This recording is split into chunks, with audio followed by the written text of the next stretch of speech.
你身邊有冇一個叫蘭嘅朋友呢？絲蘭、春蘭、佩蘭、香蘭、桂蘭，幾好聽嘅名。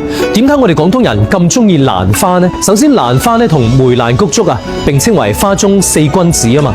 咁蘭花同另外3隻花最大嘅唔同係乜嘢呢？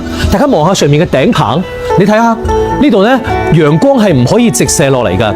如果蘭花俾陽光直射嘅話呢，佢啲花葉就會被灼傷，啲水分蒸乾晒，佢就會畸形㗎啦。所以最靚嘅蘭花呢，一定喺樹影婆娑或者深山幽谷裏邊開得最靚嘅。嗱，蘭花嘅品質呢，就好似人嘅品質一樣啊。因為蘭花喺深山幽谷裏邊開放，所以好少人去關注佢，同埋好少人去採摘佢嘅。就算冇人關注、冇人採摘，佢一樣開得好靚，就好似君子一樣。我哋話君子慎獨，慎獨嘅意思就係話，就算冇人睇住你啊，你一樣好注意自己嘅言行舉止，好高貴嘅品質。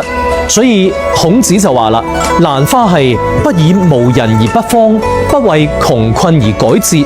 咁啊，張九齡就話，蘭葉春葳蕤，桂華秋皎潔。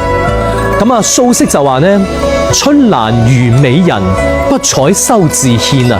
連《三國演義》裏邊，劉備、關羽、張飛佢哋3個桃園結義，叫做義結金蘭，即係結拜兄弟嘅品質，好似蘭花一樣高貴。廣州人有句說話叫做唔行花街唔算過年啊。咁啊，過年行花街梗要買年花啦。最多人買嘅年花咧就係呢一隻蝴蝶蘭啊。你望下，佢啲花好靚噶，好似一隻蝴蝶咁啊。咁啊，蝴蝶係識飛噶嘛。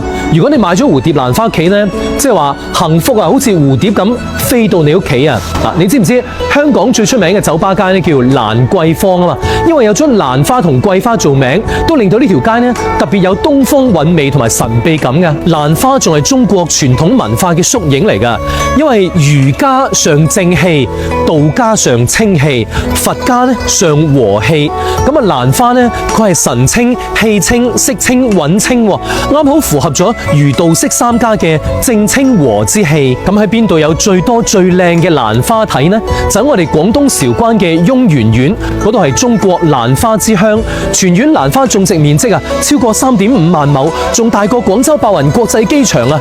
有400幾間同蘭花相關嘅企業，帶動幾萬人就業。嗱，佢哋唔單止種蘭花啦，仲生產蘭花洗髮水、蘭花面膜、蘭花茶添。嗱，有得睇、有得用、有得食，幾犀利啊！